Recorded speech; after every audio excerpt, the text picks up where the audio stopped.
நிகழ்ச்சியில் உரையாற்றிய நியூஸ் 18 தமிழ்நாடு ஆசிரியர் கார்த்திகை செல்வன் தேர்தலில் முதன்முறை வாக்காளர்களின் பங்களிப்பு எவ்வளவு அவசியம் என எடுத்துரைத்தார். எல்லா அரசியல் கட்சிகள்கிட்டையும் ஒரு பெரிய சவால் இருக்கு. எல்லா அரசியல் கட்சிகளும் எல்லா அரசியல் தலைவர்களுக்கும் இருக்கக்கூடிய மிகப்பெரிய சவால் என்ன தெரியுமா? எல்லா தேர்தல்களையும் இருக்கும், இந்த தேர்தலில் ரொம்ப கூடுதலான ஒரு சவால் இருக்கு. இந்த இளம் வாக்காளர்களை கவர்வது, முதல் தலைமுறை வாக்காளர்கள்ட்ட நாம எப்படி போய் சேர்றது அப்படிங்கிறது எல்லா தலைவர்களும் எல்லா கட்சிகளும் மிகப்பெரிய பிரயத்தனங்களை செய்யறாங்க. உங்களை நோக்கி வர முயற்சிக்கிறாங்க, உங்கள் ஆதரவை பெற முயற்சிக்கிறாங்க. அப்போ இந்த வாக்கு அப்படிங்கிறதுனுடைய அதிகாரம் என்ன அப்படிங்கிறது நமக்கு தெரிய வரணும். இது ஏதோ ஒரு ஓட்டு தானே, நான் ஒரு ஓட்டு போடலன்னா என்ன ஆகிட போகுது அப்படின்னா இல்லை. ஒரு ஓட்டுல பல மாற்றங்கள் வந்திருக்கு. இந்தியாவிலேயே பார்த்துருக்கோம், ஆட்சி மாற்றம் வரைக்கும் நடந்திருக்கு. ஒரே ஒரு நாடாளுமன்ற உறுப்பினர் மாற்றி போட்டாரு, ஆட்சியெல்லாம் மாறுச்சு. இப்போ அந்த ஒரு ஓட்டோட வேல்யூங்கிறது ரொம்ப ரொம்ப அதிகம்.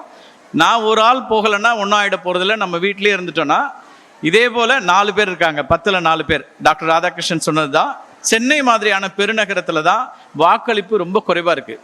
அது ரொம்ப கவலைக்குரியது. எப்பவுமே தமிழ்நாட்டோட ஆவரேஜ் 70-72% இருக்குன்னா சென்னையோட ஆவரேஜ் 55% தான் இருக்கும்.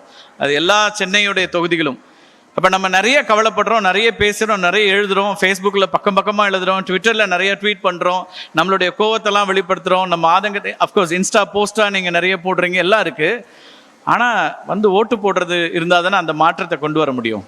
So it is our right அப்படிங்கிறது ரொம்ப முக்கியமானது. அந்த ரைட்டை உங்கள் எல்லாருக்கும் மீண்டும் ஒரு முறை நினைவுபடுத்துறதும் உங்கள் எல்லாருடைய பங்களிப்போடையும் தான் இந்திய ஜனநாயகத்தை நம்ம அடுத்தடுத்த தலைமுறைக்கு கொண்டு போக முடியும். 75 ஆண்டுகளுக்கு மேலே சுதந்திர இந்தியாவில் பல மாற்றங்களை சந்திச்சிருக்கோம். இந்தியா பல மடங்கு முன்னேறி இருக்கு.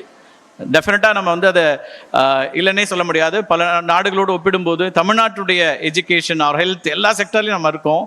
ஆனால் இன்னும் போக வேண்டிய தூரம் நிறைய இருக்குது.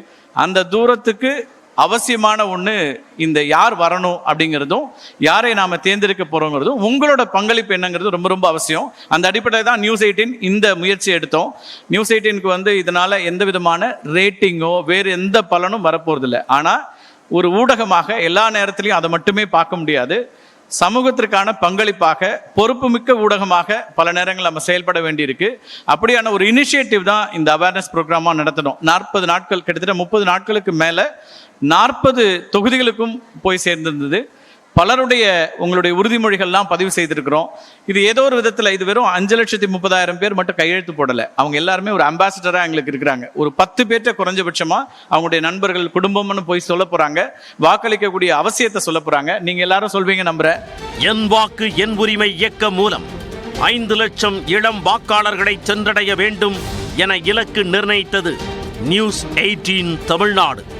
ஆனால் அதையும் தாண்டி ஏறக்குறைய 30,000 கூடுதல் வாக்காளர்கள் தங்கள் வாக்கினை செலுத்த உறுதி பூண்டுள்ளனர்.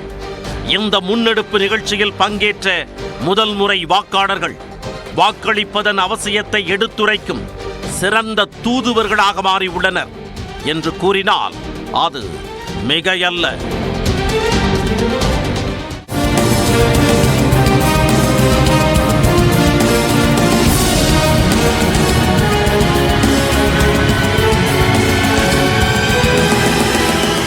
என் வாக்கு என் உரிமை. இந்நிகழ்ச்சியை வழங்கியோர் powered by RMIAS Academy, Wellness Partner, பிசுபிசுப்பில்லாத Sunland Refine Sunflower Oil, Associate Sponsor, Hi Women's Wear. நாடு முழுவதும் ராமநவமி விமர்சையாக கொண்டாட